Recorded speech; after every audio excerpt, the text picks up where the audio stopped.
Polarization is not new in American politics, but it's unlikely you'd get much pushback saying that the last number of years set a new bar. So many extreme and entrenched views on the left and the right. A new book from journalist and author Anand Giridharadas goes looking for answers on all of this. It's called The Persuaders, at the front lines of the fight for hearts, minds, and democracy.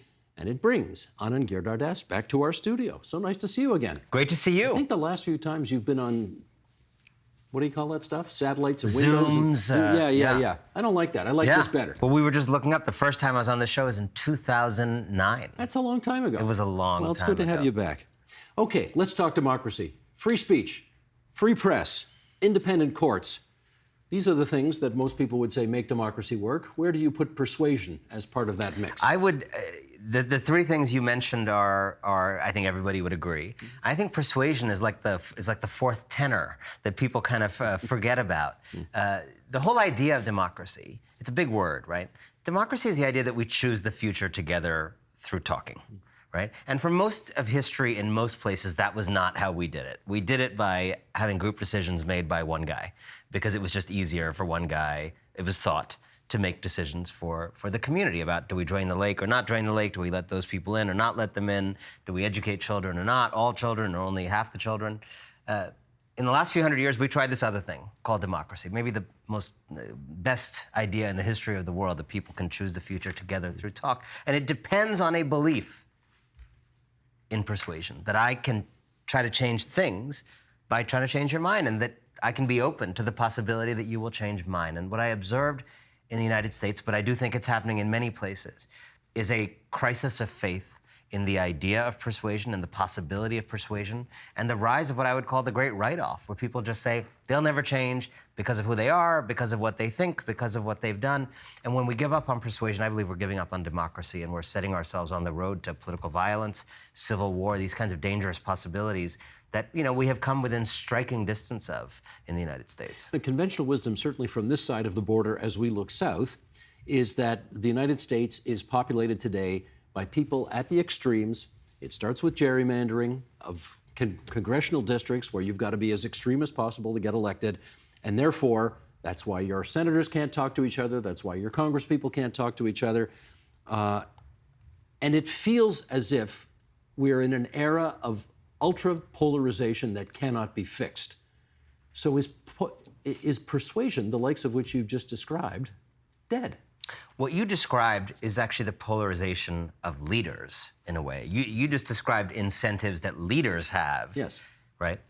The reality is people, regular people, are people.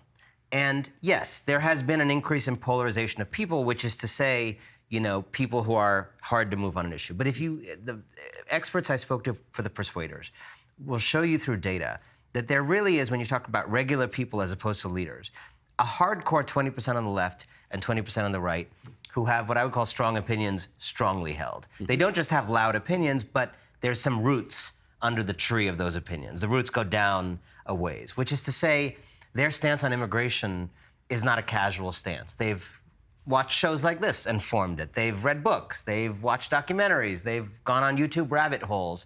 They've spent a bunch of time on social media. You're not going to casually talk that 20% on each end of the spectrum out of their opinions on something like immigration or other topics. What about the 60 in the middle? The 60 in the middle is much more in play, always, even now, than we realize. They're not all in play all the time, but this 60% of people is where the action is. And when we say this casual thing that think people are polarized, no one will move, we forget things like gay rights. In this country or in the United States, where were people on gay rights when I was a teenager in the 1990s versus today? A moral revolution of a kind that rarely happens in history that quickly. In our lifetimes, in all of our families, in our leaders, in regular people. I just saw today Mitt Romney, a very conservative Mormon senator in the United States, coming out in favor of a gay marriage bill in the Senate, right? So progress is a process, as Congresswoman Alexandria Ocasio-Cortez, who I write about in the book, says. Progress is a process. And that group of 60 in the middle, it can move. It is a group of people who can be toggled into very right-wing frames and can be toggled into very progressive frames, depending on the atmosphere, what inflation is, whether people feel things are abundant or scarce, growth is high or low, whether their town feels like it's changing in a way that destabilizes them or stable, whether a leader is charismatic or not, whether they feel like the system broadly serves them or doesn't. These things affect that 60%. And I wrote the book because I wanted people to recommit to the idea of persuasion and seek to woo that 60% and not simply seek to circle the wagons and kind of build and hold their own tiny tribe. There's a massive echo chamber, though, and ecosystem in the United States right now. We have it to a lesser extent here, but it's certainly huge where you're from, that just is so invested in the status quo. It's from cable channels to political leaders to newspaper, to everything. Social media. Social media, of course. They want people in their respective corners, and they don't want people to be able to persuade each other. Who wins if that status quo persists? I mean, I wrote the book because I want, in a way, to illustrate exactly what you said, that there are very powerful people who want you to live in a kind of unthinking, reflexive tribe and not to do what democracies depend on, which is think for yourself and try to talk to people about the world you want. And I think it's important to defy those people who don't want you to think for yourself. And one of the things, that I really learned from writing about the activists and politicians, scientists, and particularly organizers, political organizers that I write about in the book, is that their mental model of the voter is very different from most people, certainly than what I went in with, which is they view people as fundamentally conflicted rather than fundamentally monolithic. People as being, as Beyonce says in her new album, contradicted, right? Beyonce says, I'm contradicted. This may be the first time Beyonce was quoted on this program. Wow, in a political I'm glad discussion. we rectified that. Well done, Yeah. well done. People are contradicted, right?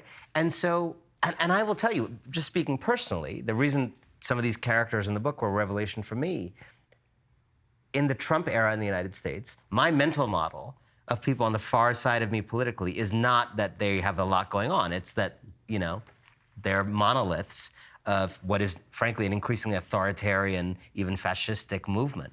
And that's sort of the single story I have in my mind for them. Well, a lot of the people I'm writing about will remind you that people may love fascism and they may also have married a black woman they met in high school who they love. And they may also have undocumented coworker who's amazing and think that there should be no undocumented people let into the country. So it's and complicated. People are complicated. And the resource that you have when you're trying to persuade or build bigger coalitions for multiracial democracy, is to try to play up some of those B-sides that people have against that big thing. You can't replace what is in someone's head with the microchip of your opinion, right? If you've been married, does not work. However, you can try to play up sources of dissonance within them that maybe have not been fully activated. That is what these persuaders do, and it works. It works more often than I think we'd think. Let's do an excerpt from the book. Sheldon, if you would, let's bring this graphic up. The stakes of this writing off were high. Some of the most dangerous and anti-democratic movements of our time had managed, in spite of those features, to make their causes appear welcoming and make newcomers feel at home, whereas some of the most righteous, inclusive, and just movements gave many the feeling of being inaccessible, intractable, and alienating. It seems to me you think the right is very much better at persuading people of the rightness of their cause and bringing people into their fold than the progressive side of the spectrum is. Is that fair to say? Yeah. By the way, that paragraph is the last paragraph I added to the book. I added it right after I'd finished it, so it's interesting. It was very important to me. I'm going to try an analogy on you, and you'll figure out the Canada analog of this. I sometimes think about this as the New York-Kansas problem, right? New York City versus the state of Kansas. New York City, on a formal level, what is the laws, what are the rules? It's the most inclusive place in the United States. The actual laws, the substance, the structures of New York City. But the vibe New York gives to a lot of people is a little hard to get into, a little complicated, just like you have to know things. It's hard to get into restaurants, hard to get into clubs.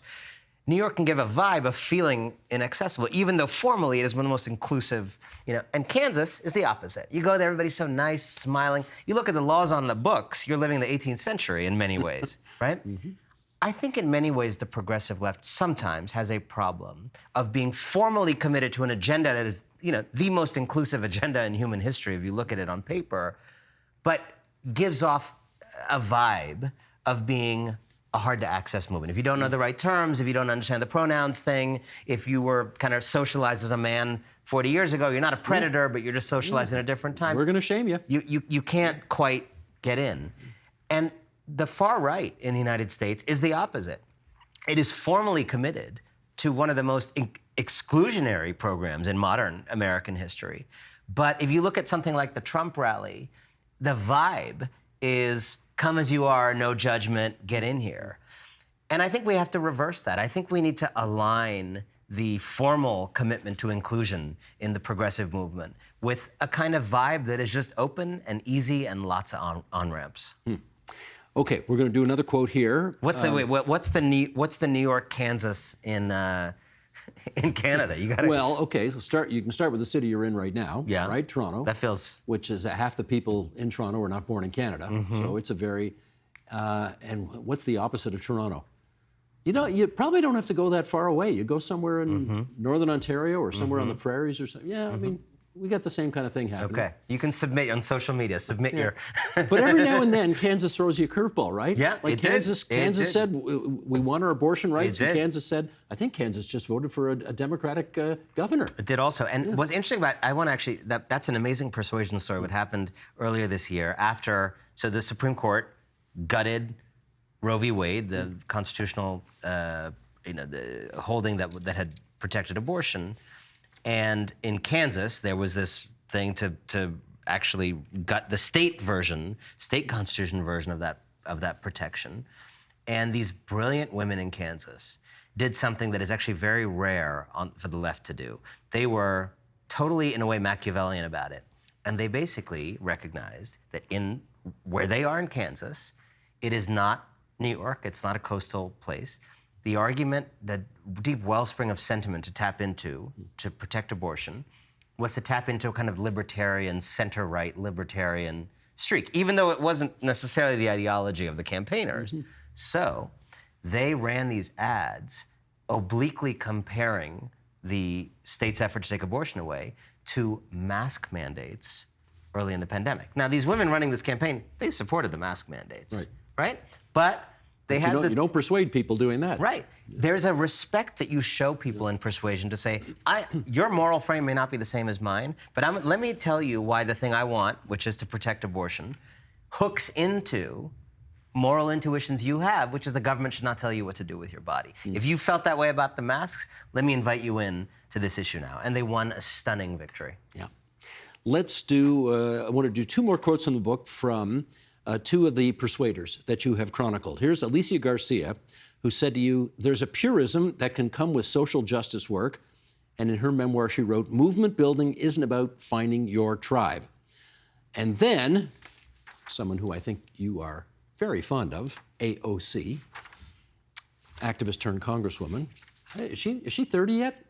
She's 32 or 33 Yeah, now. she's pretty young, But she's younger than us. Yeah, Right. That's what matters. She says, some people, I think, have equated a moral purity with losing. It's as if they're winning, there's something wrong, or that you've compromised your morality in some way. Okay, those two quotes, why those quotes in particular? What's the bigger story? I think it's such an important thing. I think one of the suppositions of this book is that a lot of politics is about psychology and emotion. And I think one of the emotions that hamstrings the political left, sometimes progressives, is exactly what AOC said there, which is a kind of association of being a small insurgency fighting for the right thing against the powers that be, which is, a righteous posture, but sometimes conflating that with the notion that if people are joining you, there's something bad happening, right? I compare it sometimes to the way music fandom works. Like there's a way in which I think we'd all understand some people might like an album, and if, too many, people they perceive as just more normal people also start liking the album, like they won't like the album anymore, right? The album has been ruined. That's the Bee Gees for you right there. There you go. Now, that's fine for music, I'm not going to pass judgment on that attitude for music. It's a ridiculous attitude in politics. It is ridiculous to be scornful of more kind of normal, less dyed-in-the-wool people joining your cause. The whole point of politics is that you start an idea with a hardcore of people who really get it, have read all the books, are, would lay it out in traffic for it. And then if you have any luck, there's like people in the back of the room who are not even sure why they're in the room, but they're in the room. So why does the progressive left have these kinds of purity tests? I think AOC and Alicia Garza really explained it in different ways, which is it's a habit of being on the wrong end of these fights, a habit of losing and an association of losing with moral virtue. And I think one of the correctives that this book tries to make is I think we're very bad at celebrating victories.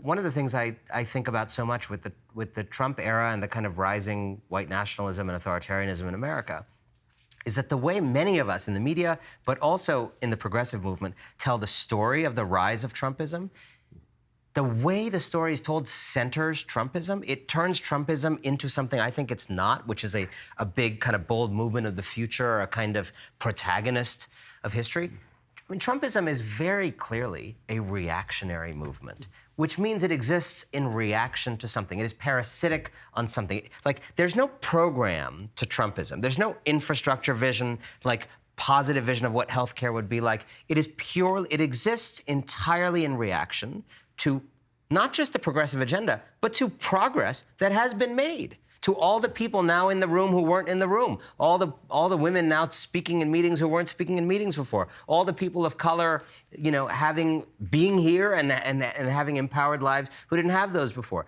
If those things hadn't happened and weren't happening and weren't deepening with time, there'd be no Trumpism, right?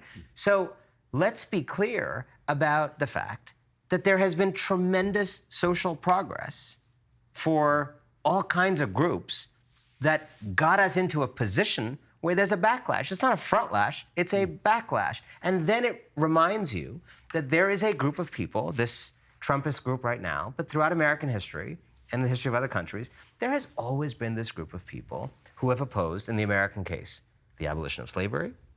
They opposed labor reforms in the Industrial Revolution to protect workers, fire escapes on buildings. They opposed the New Deal. They opposed Social Security. They opposed labor unions. They opposed civil rights. They opposed integration of schools. They opposed gay rights. They opposed opening immigration to countries outside of Europe.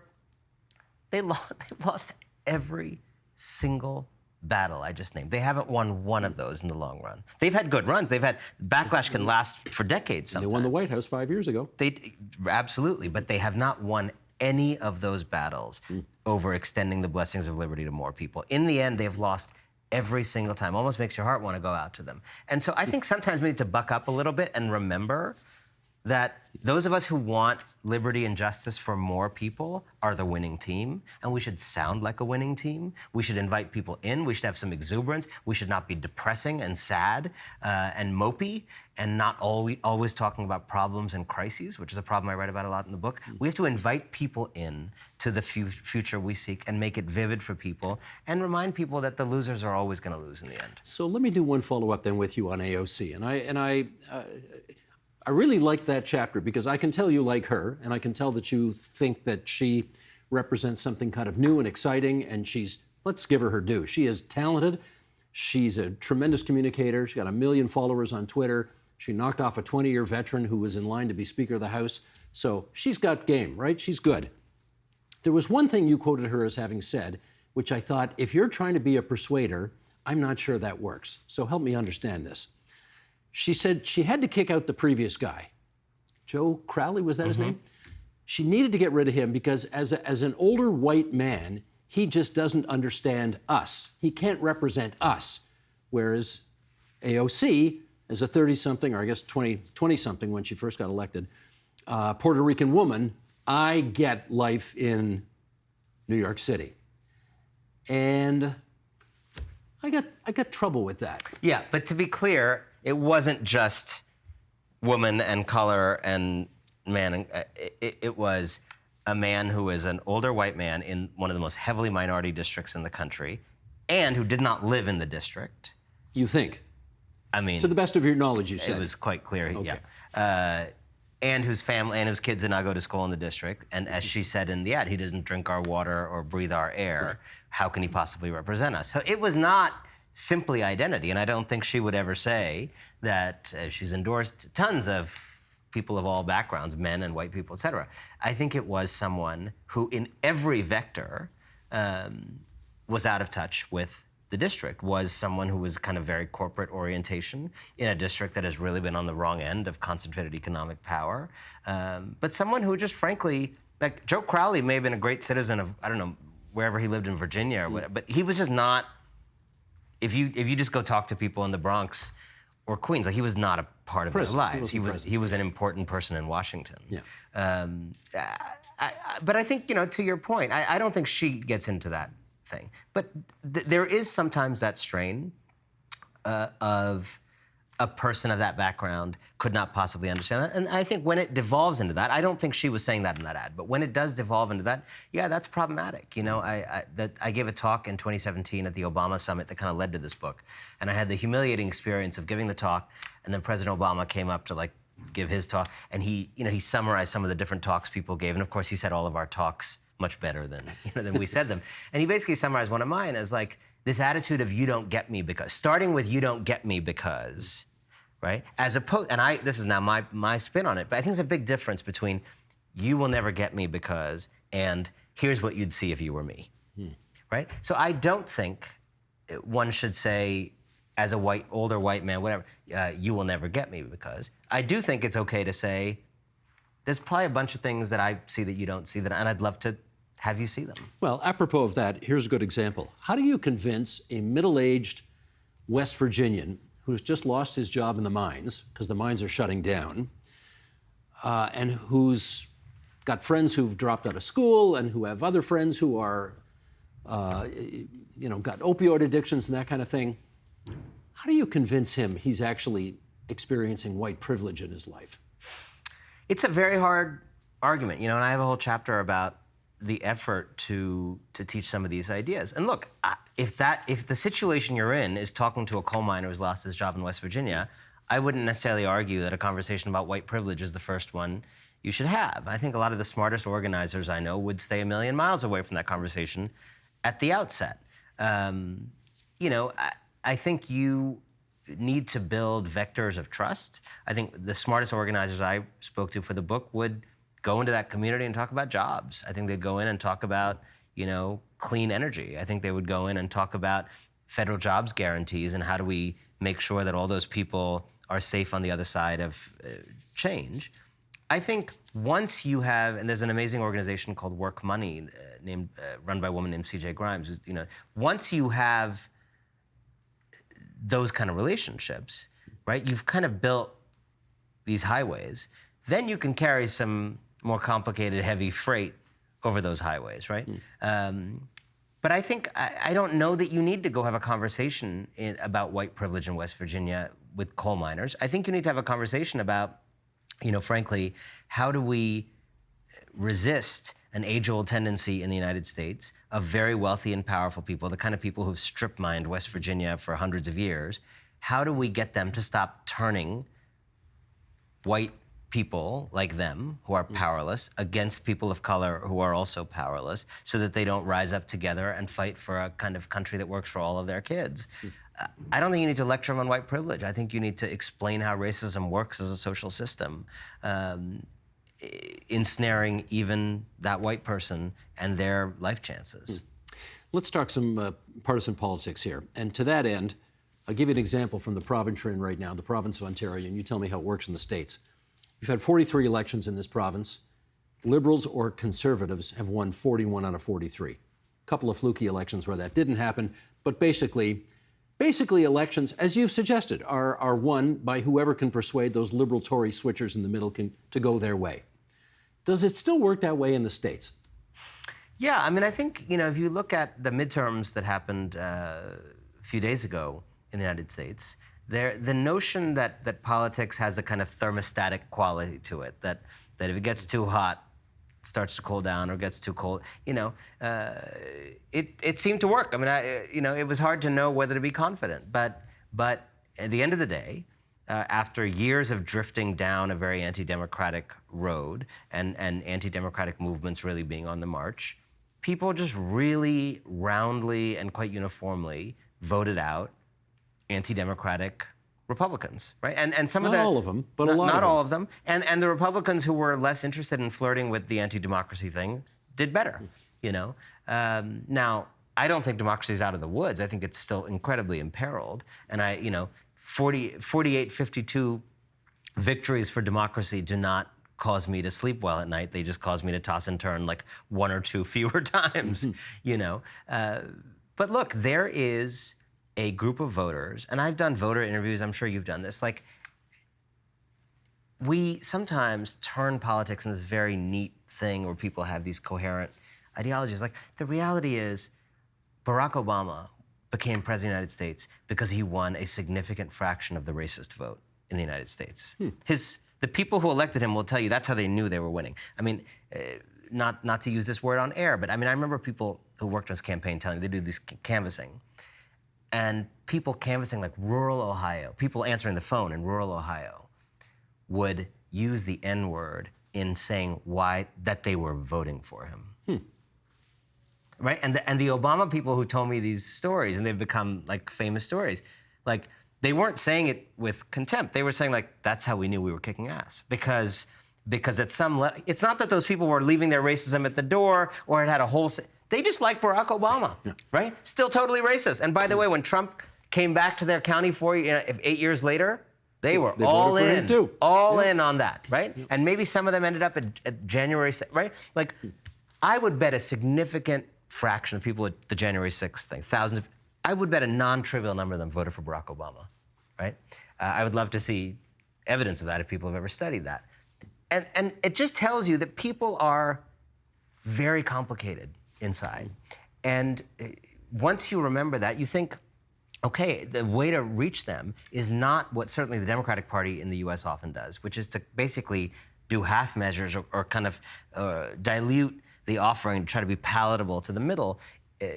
It's to try to encircle that group of people with so much kind of exciting chatter about the cause you're offering that they, like that woman in Harry Met Sally, are just like, I'll have what she's having, right? They just want, right? So you think about Biden wiping out a bunch of student debt in the United States recently, compared to Biden's Inflation Reduction Act, which was a climate bill. Both important, climate's much more significant in the long run. But the climate bill, it didn't give anybody, the Harry Met Sally situation in the short term. It's a long-term thing to save the country. No one's bottom line was changed by it this year. It's a long-term thing. You'll have panels on your house, right? The inflation reduction, I mean, the student debt thing, a lot of people's lives were transformed this year in a second, right? And so Thanksgiving's coming up next week.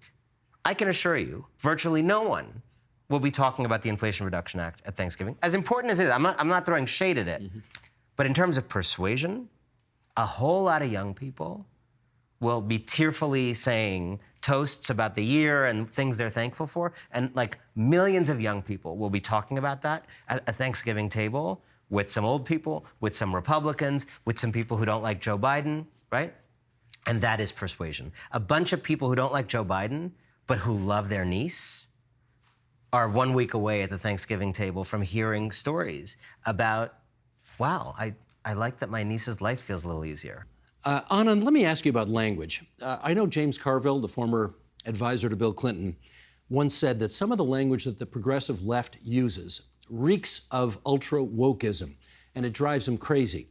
And he says it's a barrier to communicating with everyday people. And for example, he uses this expression, Latinx, which is, I don't know, back in the day, I think Latinx wasn't used, it was Hispanic.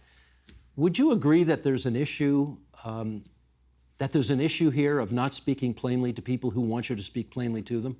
I think that's true, but I do think it's complicated because, you know, what Latinx is right now, which is a relatively newish thing that is probably coming out of a more kind of academic, pointy-headed world and is trying to make its attempt, right? Like, that's also how other terms that are now totally the default terms we use got their start, right? I mean, I would say the term white supremacy, when I was growing up, had the same status of obscurity, and it's a weird academic term.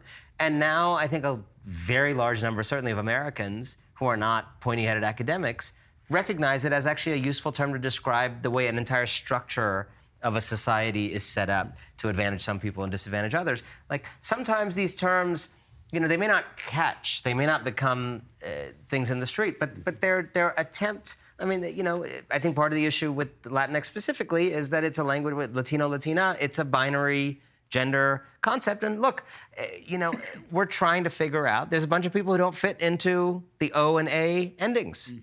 And so, is it annoying? Is it, you know, for people who don't get it, is it complicated? Yeah, but like, we're trying to make more people feel recognized, feel seen, not feel like crap when they go to meetings and schools and whatever. And like, that's a worthy project, and I'd rather be on team awkward than kind of team fascist. Let's do one more question here, and that is, amazingly, we have talked for probably 25 minutes here, and the word billionaire has not come up yet, which is what we usually talk about, you and I together. You've made the case on this program in the past that they are the cause of a lot of problems as opposed to the solution to a lot of problems. And now you've written a whole book on how to persuade a lot of people who might have been considered unpersuadable in the past. If Elon Musk were here, if Jeff Bezos were here, how would you try to persuade them of the righteousness of your cause and how they maybe ought to take a different path?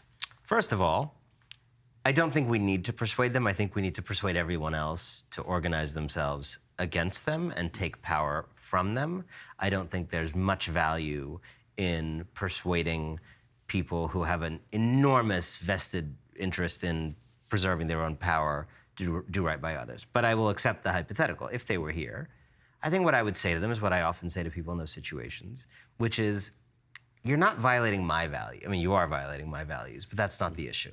You're violating your values, right? I imagine a Jeff Bezos thinks that America is a country where anybody with a dream, an idea like his, should be able to pursue it. And I imagine in the kind of stratospheric bubble that he's in, he imagines that it is such a country. Well, it's not. If it's important to Jeff Bezos that America be a country in which anybody with a dream can realize it, he needs to realize that the American dream is something you literally have to fly overnight to Europe to access. So he should become interested in why it is that it's absent from the country, and how things like union busting at Amazon, how things like corporate monopolies that make it very hard for small businesses to thrive and have an even a playing field, how those things that he is engaged in, committed to, complicit in, impede, again, not my values, but his. You know, if I was talking to Elon Musk, I mean, I think Elon Musk is harder because in some ways he's, you know, like a lot of these guys, but particularly the tech guys, these are just often very, very limited men. These are the tech. Silicon Valley is really interesting because I think because of the primacy of coding, this very specific activity that really became the lingua franca of power in many ways, you have these men who are really good at coding, and I don't know what it is about that field that makes them like particularly bad at human beings and particularly bad at understanding human society connection. It may just be that that's not what they studied, right? I mean, I study human beings for a living, and I'm really bad at coding. And I think if I were put in charge of Facebook, I think I would run that as poorly as these men are running, you know, human conversation. But the idea that Mark Zuckerberg, who doesn't seem like he'd be a particularly great friend, is in charge of friendship for the world, or that Elon Musk, who doesn't seem like he'd be a great conversational, I think you'd be bummed out if you sat next to him at a dinner party. I mean, you're a journalist, maybe you'd be interested, but it doesn't strike you as maybe the best connection you'd ever have, is now in charge of human connection and discourse and what he calls the global town square. I don't think we can have human interaction moderated and owned by people who maybe understand the least about human interaction of all the people we have available. You giving Bezos any marks for announcing the other day that he's going to give away almost all his money? Was that you referring to the announcement that was an hour before Amazon announced 10,000 layoffs? 1 hour. 1 hour. Bad timing. No, perfect timing. They know what they're doing. Flood the zone with a CNN interview with your new wife or partner saying, I'm giving away all this money. Let that saturate for an hour. Let that go viral. And then drop the bomb. dropped the bomb of 10,000 layoffs. You know, the reality is the people who will be giving away that money, the money he will be giving away, belongs to the workers of Amazon, right? That's money that they would have had if they'd had the kind of unions they deserve, that they had the kind of wages they deserve, if they'd had the kind of leverage they deserve. It belongs to the small businesses that will never get off the ground, suffocated by his monopoly and the fact that he, you know, is both, as Elizabeth Warren said, the kind of umpire and the player. I mean, you know, competing against his own suppliers.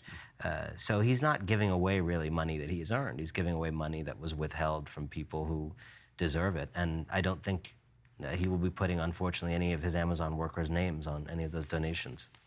Shall we remind the people of your latest work? Sure. The Persuaders, at the front lines of the fight for hearts, minds, and democracy. And as always, we are delighted that it has brought Anand Giridharadas to our studio. Thank you. Thank you so much for having me back. The Agenda with Steve Paikin is made possible through generous philanthropic contributions from viewers like you. Thank you for supporting TVO's journalism.